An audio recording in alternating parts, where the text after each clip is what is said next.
क्या हुआ? जब अयोध्या में प्रकट हुआ साक्षात पुष्पक विमान, राम मंदिर में काम कर रहे मजदूरों ने जब यह नजारा देखा तो सभी के पैरों तले जमीन खिसक गई। 22 जनवरी, प्राण प्रतिष्ठा से पूर्व अयोध्या में इतने बड़े चमत्कार का होना सभी को आश्चर्य में डाल रहा है। कुछ लोगों ने इसके साक्षात दर्शन किए हैं, जिन्होंने अपनी आंखों देखी जो बताएं, उसे सुनकर आपकी भी रोंगटे खड़े हो जाएंगे। आगे बढ़ने से पहले अगर आप एक सच्चे सनातनी हैं, प्रभु श्री राम को अपना आराध्य मानते हैं, तो इस वीडियो को लाइक करके कमेंट बॉक्स में जय श्री राम जरूर लिखें। दोस्तों, 22 जनवरी 2024 को रामलला अयोध्या के नए भव्य मंदिर में विराजमान होंगे। इस शुभ कार्यक्रम के लिए पूरे देश में निमंत्रण बांटा जा रहा है। शहर से लेकर गांव तक घर घर अक्षत वितरण में बच्चों से लेकर बड़े तक सहयोग कर रहे हैं। यहां तक कि महिलाएं भी घर घर जाकर अक्षत और श्री राम की अयोध्या की फोटो वितरण कर रही हैं।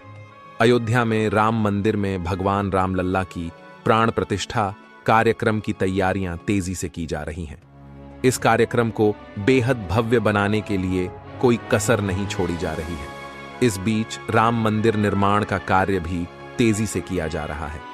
मंदिर निर्माण में जो लक्ष्य लिया गया था, उसमें लगभग 80% कार्य हो चुका है। 70 खंभों पर मूर्तिकारी का काम चल रहा है। पिछले दिनों त्योहार की वजह से ये धीमा पड़ गया था, लेकिन अब वो भी तेज गति से पूरा हो जाएगा। निर्माण कार्य जल्द से जल्द पूरा करने के लिए सभी मजदूर रात दिन मेहनत कर रहे हैं। लेकिन 10 जनवरी की रात कुछ ऐसा चमत्कार हुआ जिसे देखकर सभी मजदूरों के होश उड़ गए। जब रात्रि के समय सब मजदूर अपना काम निपटाकर तंबू में सो रहे थे, उसी समय अचानक से उन्हें वहां कुछ हलचल महसूस हुई। सुरेश नाम के एक मजदूर ने जब तंबू से बाहर झांक कर देखा तो उसे राम मंदिर के परिसर कुछ अजीब सी पीली चमकती हुई चीज दिखाई दी। उसने अपने साथियों को जगाना चाहा, लेकिन कोई भी उसके साथ नहीं आया। जब हिम्मत करके सुरेश जब राम मंदिर परिसर में पहुंचा तो वहां का नजारा बहुत चौंकाने वाला था, क्योंकि वहां पर उसे एक बहुत ही दिव्य चमत्कारिक विमान दिखाई दिया, जिसका आकार मोर के समान था, जो दिखने में काफी सुंदर और तेज से परिपूर्ण था, जो कि राम मंदिर परिसर में पिछले क्षेत्र में उतर रहा था।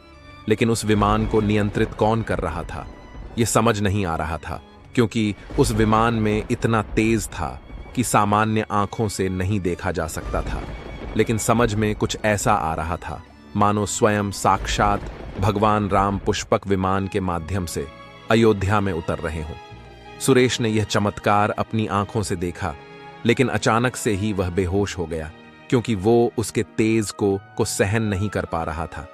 सुरेश जब सुबह उठा तो वो उसी स्थान पर मौजूद था और उसके साथ ही मंदिर निर्माण कार्य पूरा करने के लिए जा रहे थे। उसने सभी को रोककर रात्रि की सच्चाई बताई, लेकिन सभी उसकी हंसी उड़ा रहे थे। लेकिन सुरेश मन ही मन समझ चुका था कि प्रभु श्री राम अयोध्या आ चुके हैं। यह उसके लिए सौभाग्य था कि उसे इतना सुंदर दृश्य देखने को मिला, जहां शायद उसने साक्षात पुष्पक विमान के दर्शन किए थे, यानी कि प्राण प्रतिष्ठा से पहले अयोध्या प्रकट हुआ साक्षात पुष्पक विमान।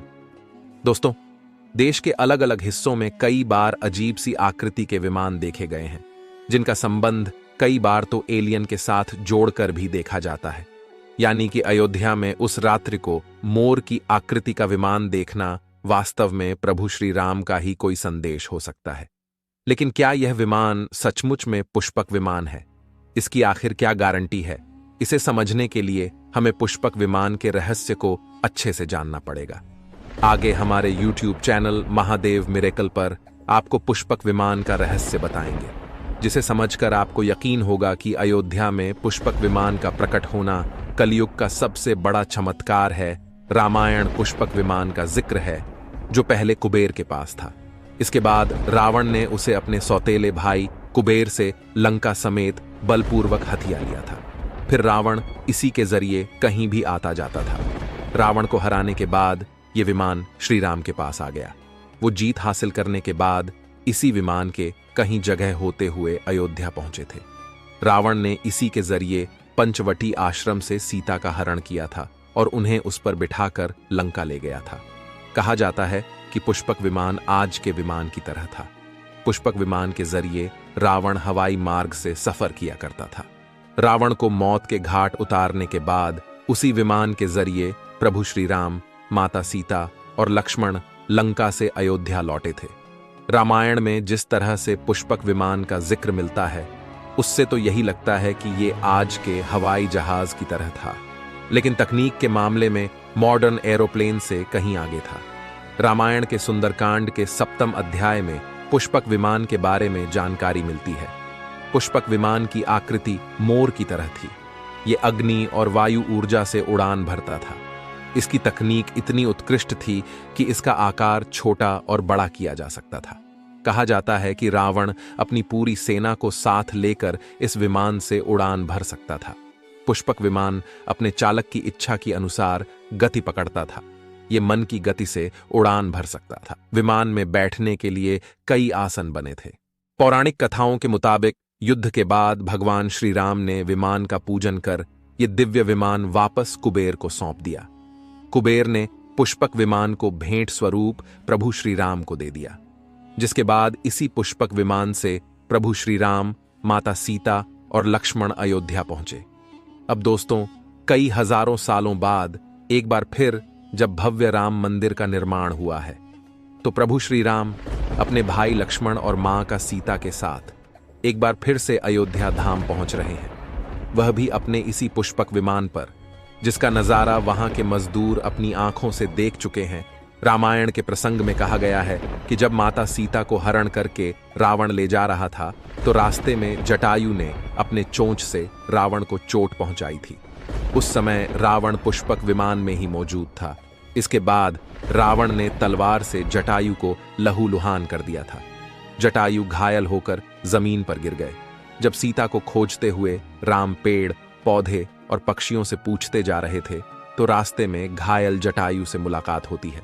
मरणासन्न पड़े जटायु ही राम को बताते हैं कि रावण सीता को हरण करके किस दिशा में गया है। लेकिन जब साक्षात प्रभु श्री राम पुष्पक विमान में अयोध्या आ चुके हैं, तो भला उनके परम भक्त जटायु कैसे पीछे रह सकते हैं। अयोध्या में रामलला की प्राण प्रतिष्ठा से पहले जनपद की सीमा में गिद्धों का झुंड दिखाई दिया है। स्थानीय लोग इसे गिद्धराज जटायु से जोड़कर देख रहे हैं। वे इसे शुभ संकेत भी मान रहे हैं। मिल्कीपुर तहसील क्षेत्र के गांव धरोली में पिछले 10-12 दिनों से गिद्धों का झुंड वास कर रहा था। हालांकि उस गांव से गिद्ध उड़ गए हैं, लेकिन अयोध्या की सीमा में यहां वहां दिखाई दे रहे हैं। गांव वालों का कहना है कि पिछले 20 वर्षों से हम लोगों ने इलाके में गिद्ध नहीं देखे। अब जब राम मंदिर बन रहा है, तो इस गांव में लगभग 50 की संख्या में गिद्ध आकाश में दिखाई दे रहे हैं। उनमें से 10-12 गिद्ध गांव में ही सेमल के पेड़ पर वास कर रहे थे। गिद्धों के दिखने की घटना को ज्यादातर लोग राम से जोड़कर देख रहे हैं और शुभ संकेत भी मान रहे हैं। 22 जनवरी को होने वाले प्राण प्रतिष्ठा के समारोह में देश के प्रधानमंत्री नरेंद्र मोदी ने देश विदेश की कई महान हस्तियों को निमंत्रण दिया है। लेकिन आपको जानकर हैरानी होगी, नेपाल में भी कुछ विशेष लोगों को समारोह में आने का निमंत्रण दिया गया है। इसके पीछे का रहस्य जानकर आपके भी होश उड़ जाएंगे, क्योंकि नेपाल को भगवान श्री राम का ससुराल कहा जाता है। क्योंकि नेपाल एक समय पर जनकपुर धाम था, जहां के राजा थे राजा जनक, और उनकी पुत्री मां सीता वहीं पर भूमि में से प्रकट हुई थी। जनकपुर धाम, जिसे मिथिला भी कहा जाता था। मिथिला संस्कृति में यह मान्यता है कि जब बेटी का गृह प्रवेश होता है, तो उसके मायके से तोहफा और अन्य सामग्री भिजवाई जाती है। इसी परंपरा के मुताबिक जब प्रभु राम का मंदिर में गृह प्रवेश होगा, तो सीता जी की ओर नेपाल से अयोध्या उपहार आ रहे हैं, जिसे भार यात्रा का नाम दिया गया है। राम मंदिर की प्राण प्रतिष्ठा के लिए भगवान राम के ससुराल नेपाल के जनकपुर से कपड़े, फल और मेवा के साथ साथ उपहारों से सजे 1100 थाल आने वाले हैं। इसमें आभूषण, बर्तन, कपड़े और मिठाइयों के अलावा भार भी आएगा, जिसमें 51 प्रकार की मिठाइयां, दही, मक्खन और चांदी के बर्तन शामिल होंगे। 22 जनवरी को प्राण प्रतिष्ठा समारोह होने वाला है। इसके लिए श्री राम जन्मभूमि तीर्थ क्षेत्र ट्रस्ट की तरफ से भगवान राम की ससुराल नेपाल के कई गणमान्य लोगों को निमंत्रण पत्र भेजे गए हैं। दोस्तों, आज हम राम मंदिर को बनते हुए देख रहे हैं। यह हमारा सौभाग्य है। लेकिन इस भव्य राम मंदिर के बनने में कई हजारों कारसेवकों और राम भक्तों का बलिदान छुपा है। उस समय आक्रमणकारियों ने काशी, मथुरा के साथ ही अयोध्या में भी लूटपाट की और पुजारियों की हत्या कर मूर्तियां तोड़ने का क्रम जारी रखा। लेकिन 14वीं सदी तक वे अयोध्या में राम मंदिर को तोड़ने में सफल नहीं हो पाए, क्योंकि हर बार राम मंदिर और अयोध्या की रक्षा करने के लिए आसपास के राजा मदद भेज देते थे।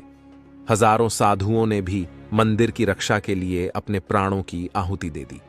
विभिन्न आक्रमणों को झेलते हुए श्री राम की जन्मभूमि पर बना भव्य मंदिर 14वीं शताब्दी तक बचा रहा। कहते हैं कि सिकंदर लोदी के शासनकाल के दौरान यहां भव्य मंदिर मौजूद था। 14वीं शताब्दी में हिंदुस्तान पर मुगलों का अधिकार हो गया और उसके बाद ही राम जन्मभूमि एवं अयोध्या को नष्ट करने के लिए कई अभियान चलाए गए। 1527-28 में इस भव्य मंदिर को तोड़ दिया गया और उसकी जगह बाबरी ढांचा खड़ा किया गया। कहते हैं कि मुगल साम्राज्य के संस्थापक बाबर के एक सेनापति ने बिहार अभियान के समय अयोध्या में श्री राम के जन्म स्थान पर स्थित प्राचीन और भव्य मंदिर को तोड़कर एक मस्जिद बनवाई थी। 19 जनवरी 1885 को हिंदू महंत रघुबीर दास ने पहली बार इस मामले को फैजाबाद के न्यायाधीश पम हरिकिशन के सामने रखा था। इस मामले में कहा गया था कि मस्जिद की जगह पर मंदिर बनवाना चाहिए, क्योंकि वह स्थान प्रभु श्री राम का जन्म स्थान है। वर्ष 1947 में भारत सरकार ने मुसलमानों को विवादित स्थल से दूर रहने के आदेश दिए और मस्जिद के मुख्य द्वार पर ताला लगा दिया गया, जबकि हिंदू श्रद्धालुओं को एक अलग जगह से प्रवेश दिया जाता रहा। लेकिन सन 1979 में एक ऐसा चमत्कार हुआ जिसे देखकर मुसलमानों की भी आंखें खुल गईं। यह रामलल्ला का बहुत बड़ा चमत्कार था कि मस्जिद के अंदर से अचानक ही रामलल्ला की मूर्ति प्रकट हो गई। कुछ कट्टरपंथियों का कहना था कि कुछ हिंदू दलों ने रात्रि के समय चुपके से यहां पर मूर्तियां रखी है। 1939 में भगवान राम की मूर्तियां मस्जिद में पाई गईं। मुसलमानों ने इस पर विरोध व्यक्त किया और दोनों पक्षों ने अदालत में मुकदमा दायर कर दिया। सरकार ने इस स्थल को विवादित घोषित करके ताला लगा दिया। 30 अक्टूबर 1990 को हजारों राम भक्तों ने मुख्यमंत्री मुलायम सिंह यादव द्वारा खड़ी की गईं अनेक बाधाओं को पार कर अयोध्या में प्रवेश किया और विवादित ढांचे के ऊपर भगवा ध्वज फहरा दिया। लेकिन 2 नवंबर 1990 को मुलायम सिंह यादव ने कार सेवकों पर गोली चलाने का आदेश दिया, जिसमें सैकड़ों राम भक्तों ने अपने जीवन की आहुतियां दी। सरयू तट राम भक्तों की लाशों से भर गया था। इस नृशंस हत्याकांड के बाद अप्रैल 1991 को उत्तर प्रदेश के तत्कालीन मुख्यमंत्री मुलायम सिंह यादव को इस्तीफा देना पड़ा। उस समय कोठारी बंधुओं के बलिदान की चर्चा खूब रही। दिसंबर 1992 को जब विवादित ढांचा गिराया गया, उस समय राज्य में कल्याण सिंह की सरकार थी। उस दिन सुबह करीब 10:30 बजे हजारों लाखों की संख्या में कार सेवक पहुंचने लगे। दोपहर में 12 बजे के करीब कार सेवकों का एक बड़ा जत्था मस्जिद की दीवार पर चढ़ने लगता है। लाखों की भीड़दाश को संभालना सभी के लिए मुश्किल हो गया। दोपहर के 3:40 पर पहला गुंबद भीड़ ने तोड़ दिया और फिर 5 बजने में जब 5 मिनट का वक्त बाकी था, तब तक पूरे का पूरा विवादित ढांचा जमींदोज हो चुका था। भीड़ ने उसी जगह पूजा अर्चना की और रामशिला की स्थापना कर दी। मुख्यमंत्री कल्याण सिंह का साफ आदेश था कि कार सेवकों पर गोली नहीं चलेगी। इस महान कल्याण सिंह जी को हम शाश्वत प्रणाम करते हैं।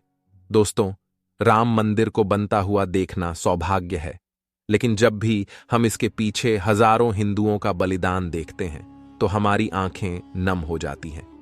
इस पूरी वीडियो को देखने के बाद आक्रमणकारियों के लिए आपकी क्या विचार है, इसे कमेंट बॉक्स में जरूर बताइएगा। हमारे महान शहीदों के लिए आपकी श्रद्धांजलि नीचे कमेंट बॉक्स में जरूर दीजिएगा। कोई भी बात अच्छी लगी हो तो लाइक जरूर करें और हमेशा ऐसे सत्य चमत्कारी घटनाएं देखने के लिए हमारे चैनल को सब्सक्राइब करके आप बेल आइकन को प्रेस कर लें। अभी के लिए आप सभी दर्शकों को हर हर महादेव।